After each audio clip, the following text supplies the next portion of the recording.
Once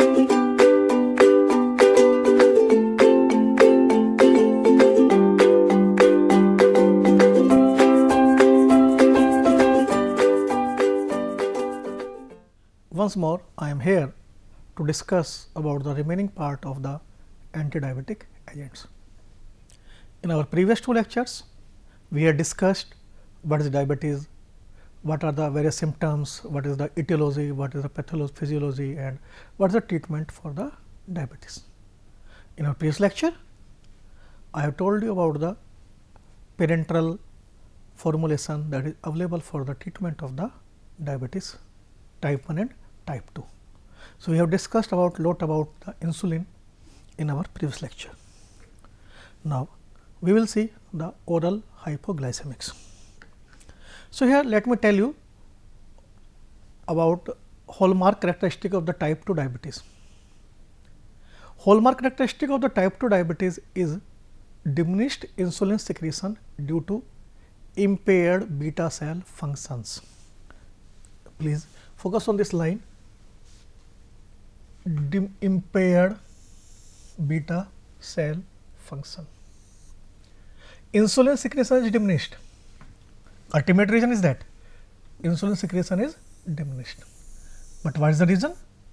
Either due to the impaired beta cells or insulin resistance of the peripheral tissues. So, my dear students, please focus. What is the hallmark characteristic of type 2 diabetes is? It is diminished insulin secretion. It is sure. Now, what can be the reason? Reason can be impaired beta cell function or insulin resistance of the peripheral tissue.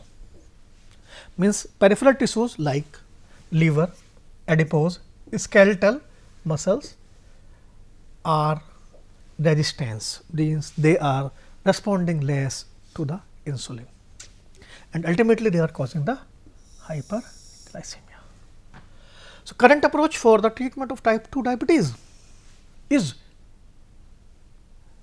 listen these lines carefully, the current approach for the treatment of type 2 diabetes is to institute lifestyle change.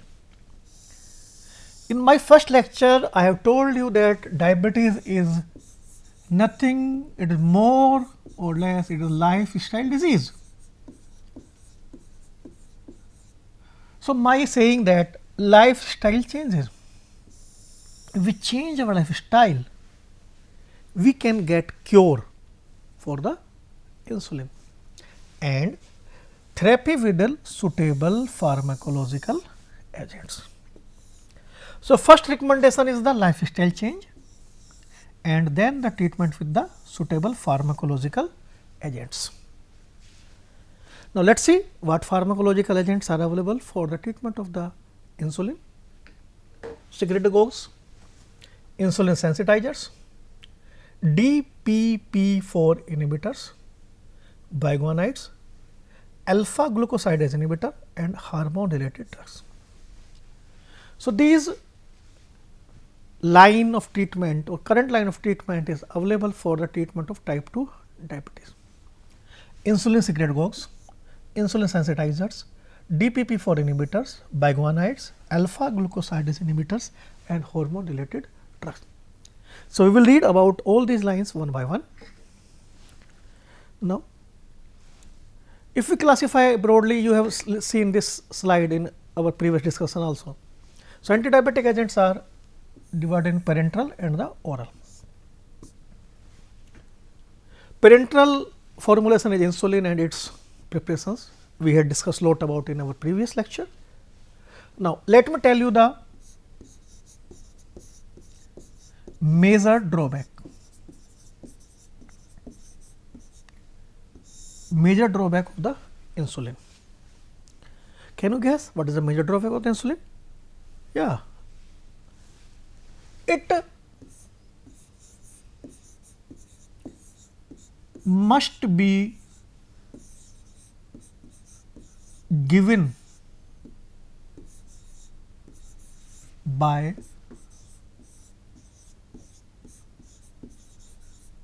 injection only. So, this is the major drawback of the insulin preparations, that it must be given by injection only. So, patient compliance is very required. If patient is not ready to comply, then it is very tough. Oral hypoglycemic agent is the choice, and it is used to cure NIDDM. Means for the treatment with oral hypoglycemics, we need some beta cells to be functional. We can consider it as a drawback of oral hypoglycemics.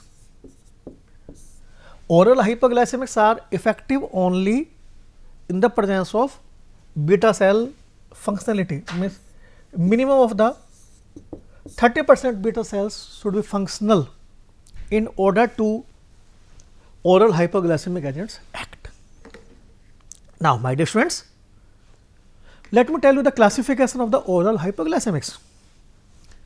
Oral hypoglycemics are classified, and let me clarify one more thing. This classification may little bit vary from books to books.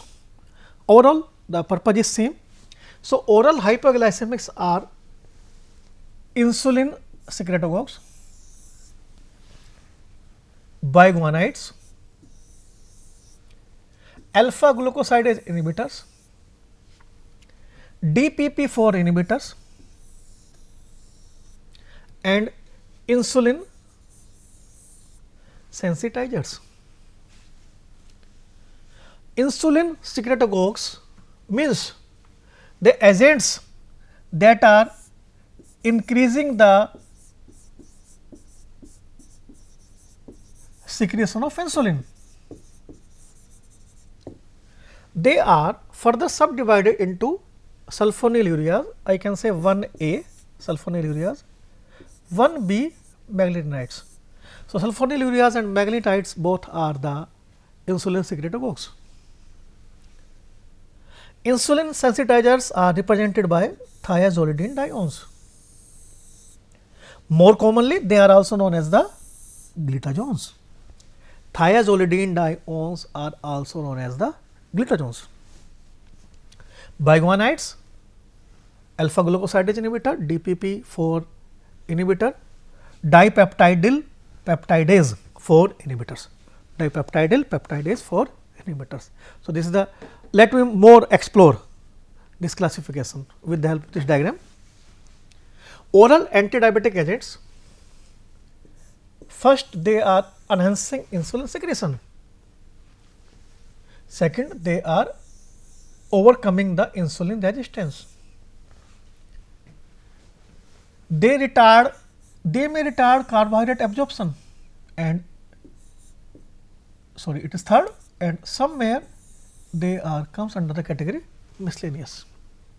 Now, if we see the insulin enhance insulin secretion, so they are called insulin secretagogues. They act either blocking of the potassium channel or inhibiting the DPP4 enzyme, dipeptidyl peptidase 4 inhibitors. Potassium channel blockers are represented by two major categories, sulfonylureas and meglitinide or phenylalanine analogs. So, my dear students, beta channel blocker, K potassium ATP channel blockers, they are represented by sulfonylureas and meglitinide and phenylalanine analogs. Examples of sulfonylureas are tolbutamide, glibenclamide, glipizide, glipiride, glimepiride. So, these are the example of sulfonylurea. Similarly, rapaglinide and netaglinides are the example of the meglitinides and phenylalanine analogs. Overcome insulin resistance. Insulin resistance in this, under this category, we are having biguanides and the thiazolidine diones. Biguanides act through AMP activation. and this category is represented by the metformin and the fenformin. Simply, thiazolidine diones act over the PPAR gamma receptor. This is represented by the pioglitazones, and DPP4 are represented by sitagliptin, vildagliptin, saxagliptin, etc. Alpha glucosidase inhibitor is represented by acarbose, miglitol, voglibose, and miscellaneous drugs are represented by the category sodium glucose co-transporter 2, SGLT2 inhibitors. Examples are dapagliflozin, and dopamine D2 agonist are bromocriptine is the representative example. So, this is the classification of the oral hypoglycemic agents. Now, let me start with the first category, that is sulfonylureas. This is a very interesting discovery. Sulfonylureas basically discovered while the discovery of the antibacterials. So, here read the line, the discovery of the ability of sulfonylureas to lower plasma glucose resulted from the research done in 1942 that noted the hypoglycemic effect of sulfonamide used to treat thyroid fever. Basically, sulfonamides at that time were used to treat the antibacterial potential. However, hypoglycemic effect were the side effect. So, they were initially derived for the as antibacterial agent. So, their discovery is parentally basically from the sulfonamides. So, let me explain structure. So, this is R CO NH2. This is the structure of amide. Now, if I replace this carbon with the sulfur,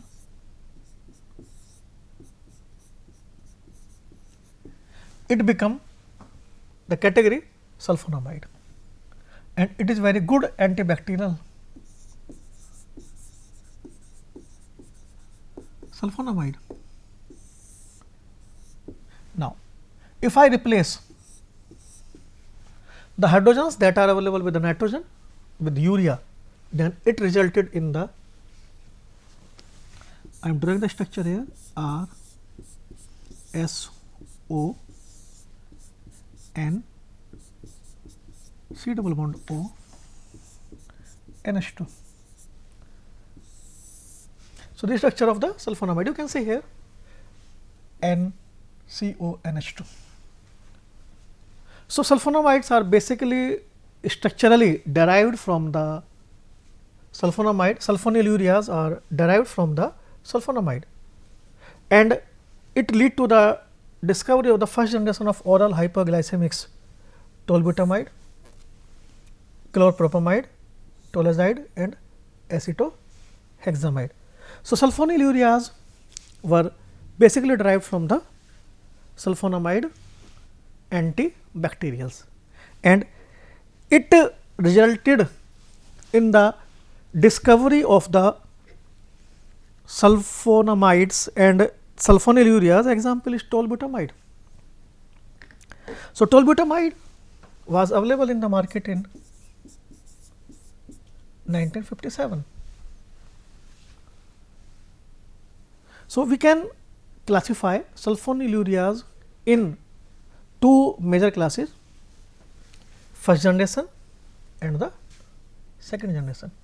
Here you focus on the substituent R2 and R1.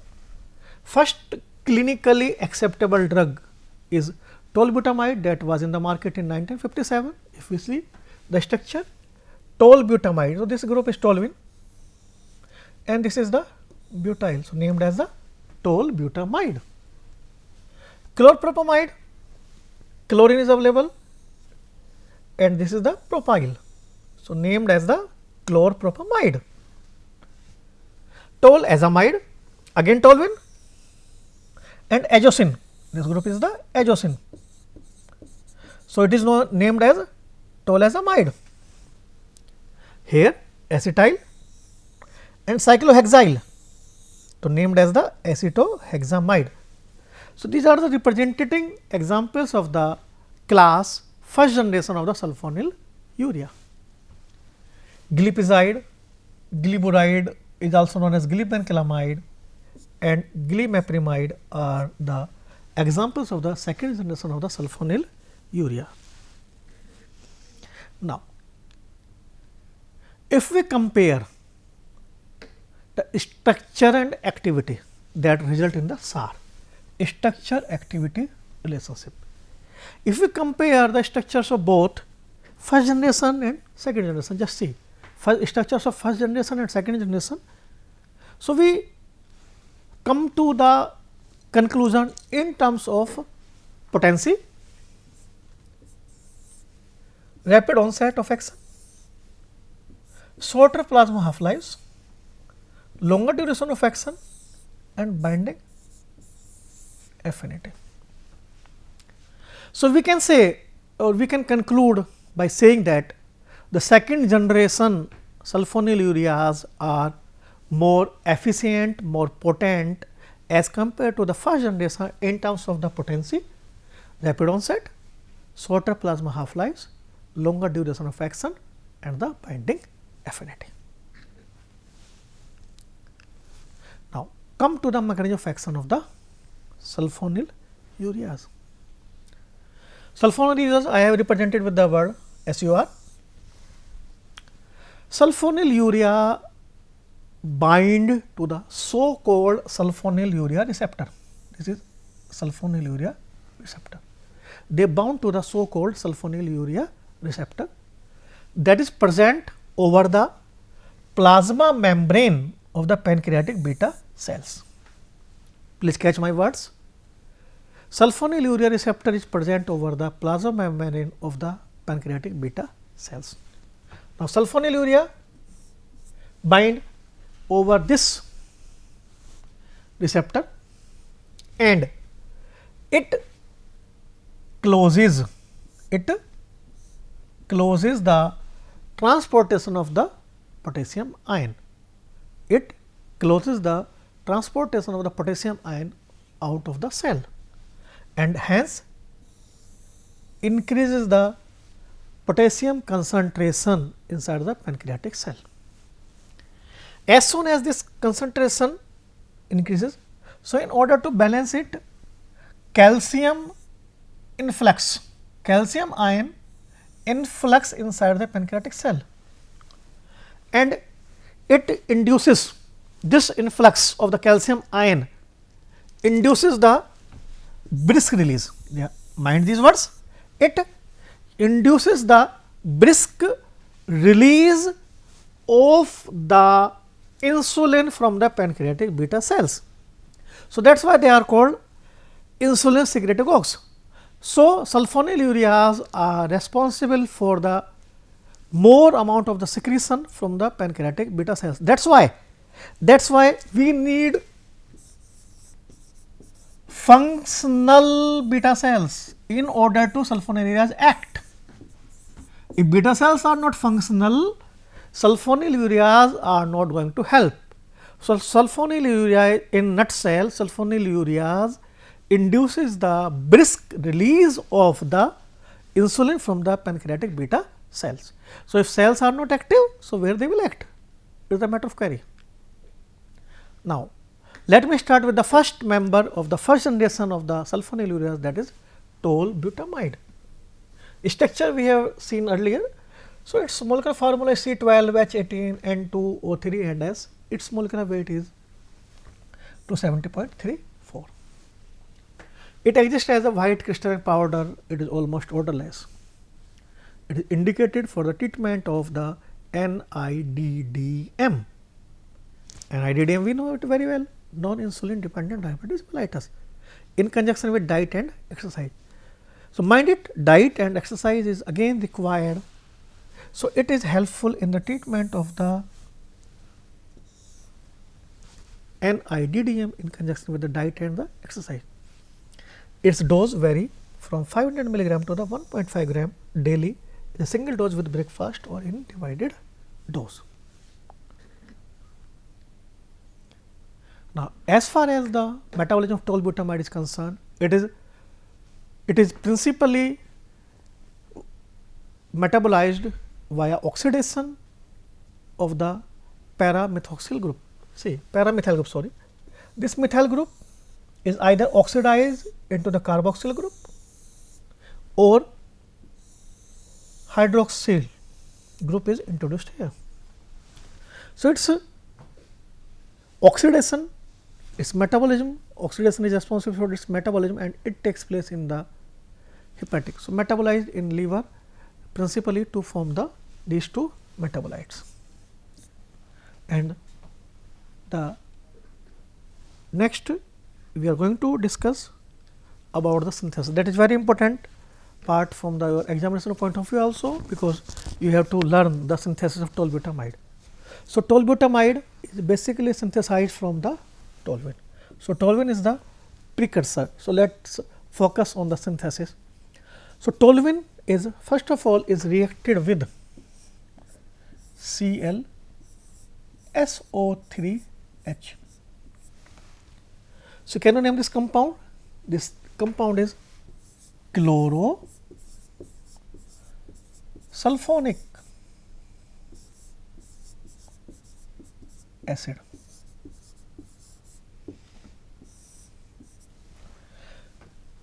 Toluene is allowed to react with the chlorosulfonic acid and it gives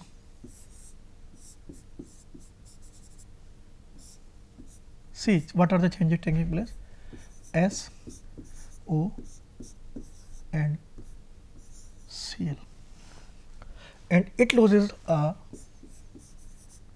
water molecule. It became para toluene sulfonyl chloride. So, this is the step 1. Toluene is reacted with the chlorosulfonic acid to give para toluene sulfonyl chloride. It is further reacted with ammonia gas. Let us see what changes are possible. This chlorine is replaced with the NH2. It become para toluene sulfonamide. So, this is the step 2, para toluene sulfonamide. So, step 1. So, I will enumerate again it. So, step 1, step 2, and in as a result of step 2 it is losing a molecule of HCl. So, in third step this toluene sulfonamide is converted into, let me tell why it is happening. It is getting converted into S double bond O. See what I am writing, I am trying to writing here NH CO O C2H5. What we are using here? We are using Cl CO C2H5 chloroethyl acetate. So, chloroethyl formate, chloroethyl formate. This is step number 3. Now, this ultimately is converted into the tolbutamide by the reaction with C4H9 NH2. This is butyl amine. So, let me change the color of pen so that I can explain it in a better way. So, this is the step number 1. In first step, it is reacted, toluene is reacted with chlorosulfonic acid to give para toluene sulfonyl chloride, and it release a water molecule. In step number 2, it is allowed to react with the ammonia gas, and in turn it releases a molecule of HCl. In step 3, it is reacted with chloroethyl formate in the presence of pyridine. Please remember, this reaction is being carried out in the presence of pyridine. So, it is reacting with ethyl chloroformate to lose a molecule of HCl, and the resulting compound is called para-toluene sulfonyl carbamate. This compound is in step 4 is allowed to react with butyl amine. It is allowed to react with the butyl amine to give the tolbutamide. So, this is the synthesis of the tolbutamide. Now, let us go to the next molecule, chlorpropamide. Formula is C10H13Cl N2O3S. It is a white crystalline powder, odorless or almost odorless. It is again indicated for the treatment of NIDDM, non-insulin dependent diabetes mellitus, in conjunction with diet and exercise. Its daily dose is 100 to 500 milligram. After chlorpropamide, next is its metabolism. This drug is 80% metabolized in the liver to give 2-hydroxychloropropamide, 2-hydroxychloropropamide, 3-hydroxychloropropamide, 4-chlorobenzosulfonylurea and 4-chlorobenzosulfonamide. So, this is the metabolism majorly takes place in the liver of the chlorpropamide. So, these are the two agents for the first generation of sulfonylurea. Next drug, that is from the second generation, it is the glipizide. If you see its formula C21H27N5O4S, molecular weight is 445.5, it occurs as a white or almost white crystalline powder. It is indicated as an adjunct. Please see this word, it is indicated as an adjunct to diet and exercise to improve glycemic control in adults with type 2 diabetes mellitus. So, it is used for the treatment of the type 2 diabetes mellitus in conjunction with the diet and exercise, and its daily dose is 5 milligram. As far as the metabolism of glipizide is concerned, glipizide is subject to the hepatic metabolism, in which major metabolites are formed from aromatic hydroxylation. So, aromatic hydroxylation is responsible for the metabolism of the glipizide, and major metabolites are pharmacologically inactive. They are 3-cis-hydroxyglipizide, 4-trans-hydroxyglipizide and 4-trans-hydroxyglipizide.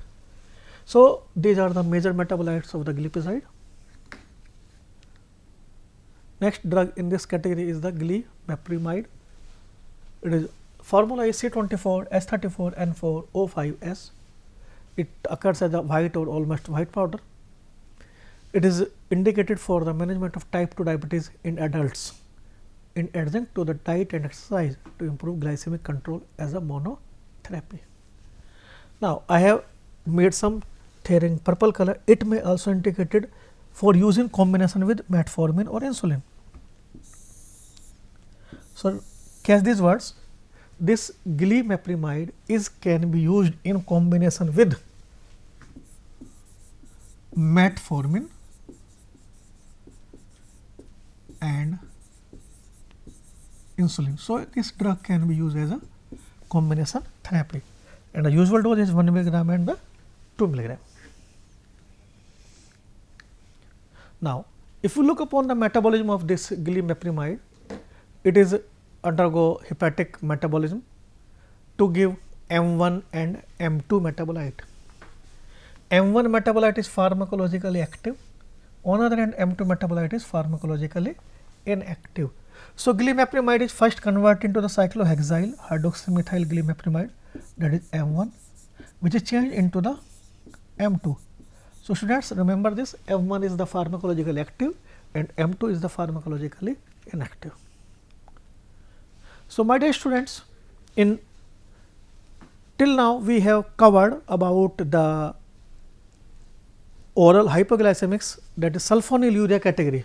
We have till now we have discussed about the sulfonylurea category of the oral hypoglycemics. In our next lecture, we will discuss about the remaining categories of the sulfonyl.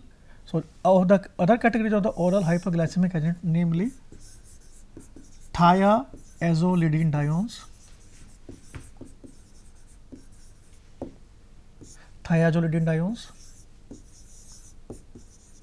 biguanides, and glucosidase inhibitors. So, now here I would like to quote one more point, that this oral hypoglycemic agents are having the advantage over the